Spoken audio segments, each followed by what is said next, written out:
Good evening.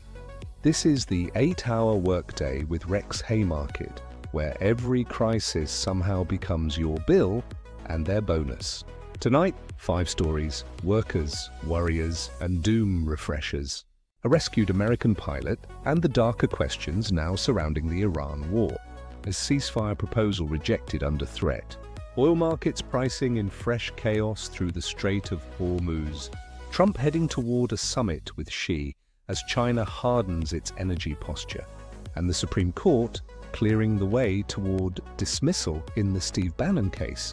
Because in America the law is majestic, impartial, and blind, right up until it meets power, money, and a well-connected scoundrel with a lawyer. 5 stories, 1 unraveling order, same old scam. Let's begin. Story 1. Reuters is reporting that a downed American airman was rescued after a dangerous US mission inside Iran following the shoot-down of an F-15E. That part is good. Full stop. A pilot was brought home alive. Normal people can still recognize a human good when they see one. But because this war is being run by people who think escalation is a branding strategy, the story did not stay simple for long. Hanging over all of this is Iran's enriched uranium stockpile, which means the rescue almost immediately became part of a larger argument about what this conflict is really turning into. Now let me be precise. I cannot verify that the rescue itself was a uranium mission gone wrong. I cannot present that as fact. What I can say is this. When a pilot goes down over Iran, a covert extraction follows, and Washington is already openly fixated on Iran's nuclear capacity. People are going to connect those dots whether the White House likes it or not.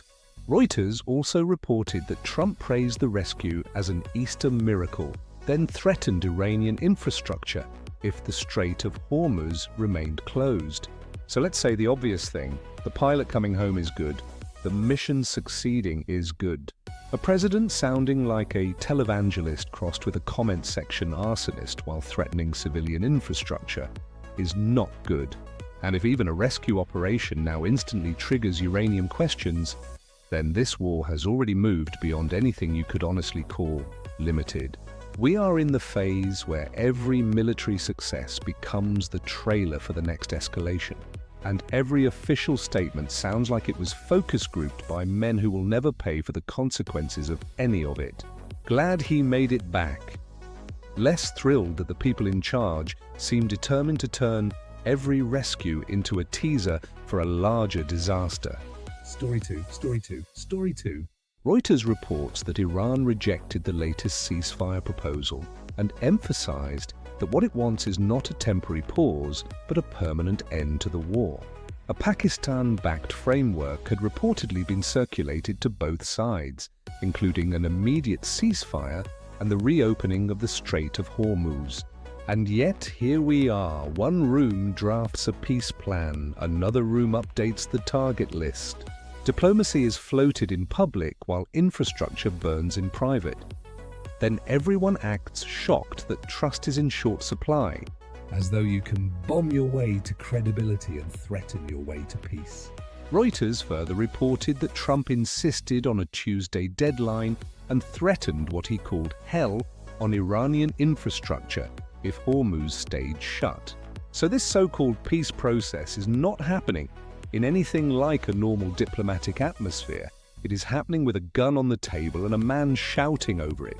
And this is the central lie of modern war management, that coercion and diplomacy are opposites. They are not.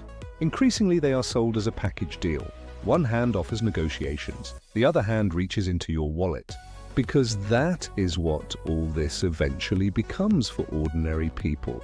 Not strategy, not prestige, not some tidy map for television pundits. It becomes higher prices, worse instability, and another lecture about sacrifice from people whose own sacrifices somehow never seem to arrive. Story 3. Reuters reports that markets spent the day trying to price in ceasefire uncertainty, Trump's threats, and the wider disruption around Hormuz.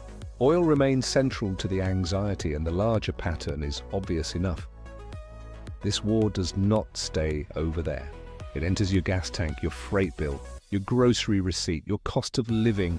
And then once the damage is done, you are treated to another parade of polished experts explaining that inflation is a mysterious natural force, like rain or gravity, instead of the downstream effect of bombs, blockades, shipping panic, and governments setting the world on fire while calling it stability. This is where the war stops being abstract and enters your kitchen. This is not weather, this is policy with a fuel surcharge. And that is the racket, isn't it? There is always money for escalation. Always a paper explaining why the latest strike was regrettable but necessary. Always some brushed and tailored ghoul on television telling you credibility had to be maintained. But when workers ask why groceries cost more, why commuting costs more, why housing still devours their paychecks while every crisis lands on their backs, suddenly everyone becomes a mystic. Suddenly the market is unknowable. Suddenly suffering is just one of those things. No, it is not one of those things. It is a business model. Story 4. Reuters reports that Trump is expected to visit China in May for a summit with Xi Jinping, with the trade war still hanging over the relationship. More interesting, though, is what Beijing appears to be learning from all this. Reuters also reports that Xi urged faster development of a new energy system as the Middle East war continues, emphasizing a more resilient energy mix. That matters, because China is not sitting around waiting for Washington to stop setting the region on fire. It is asking how to build an economy that can survive the fire. That is the real contest now. Not whose spokesman sounds tougher, not whose tariff slogan polls better, not which aging empire manager can bark more convincingly at a podium. The real question is who can absorb energy shocks, supply shocks, and geopolitical fragmentation without breaking first.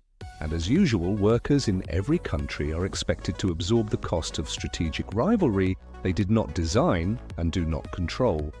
American workers, Chinese workers, everyone. Different flags. Same managerial contempt. That is one of the filthiest little truths of this era. Rival powers may posture against each other at the top, but they agree completely on one thing. When the bill arrives, it belongs to labor. Story 5. Reuters reports that the US Supreme Court cleared the way for dismissal of the criminal case against Steve Bannon, sending the matter back to a lower court after the Justice Department said dismissal served the interests of justice. And the larger point here is not Steve Bannon the man, it is the shape of the system around him. And this is how elite consequence works in America. Not absent, exactly, just elastic. Charges appear, appeals continue, the process stretches, the public gets exhausted, the story fragments, and eventually the whole thing dissolves into procedural fog, thick enough to hide a class system. For the powerful, justice often feels less like a verdict than an atmosphere, something to be managed, deferred, reframed, monetized. For everybody else, miss a payment, a deadline, a hearing, or the wrong piece of paperwork, and suddenly the state rediscovers punctuality with the enthusiasm of a repo man. And that is the joke at the center of all this institutional worship.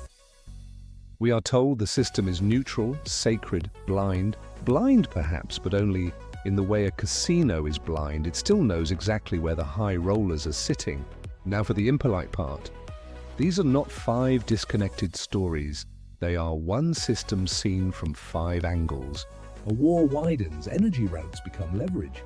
Markets reprice daily life, states posture for the next industrial era. Courts soften consequences for the connected. And through all of it, ordinary people are still expected to pay more, work harder, stay confused, and call it stability.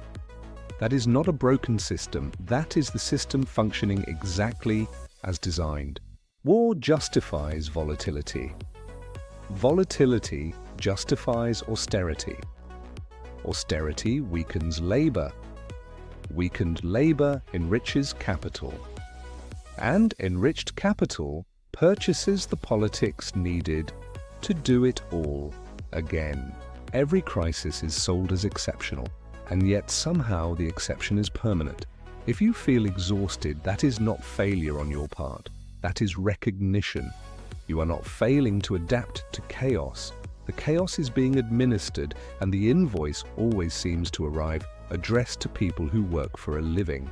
That's the day, a rescued pilot and an uglier war, a ceasefire rejected under threat, oil inflation, and the price of imperial theatre. China planning for a harsher century, a legal system still bending best around the well-connected.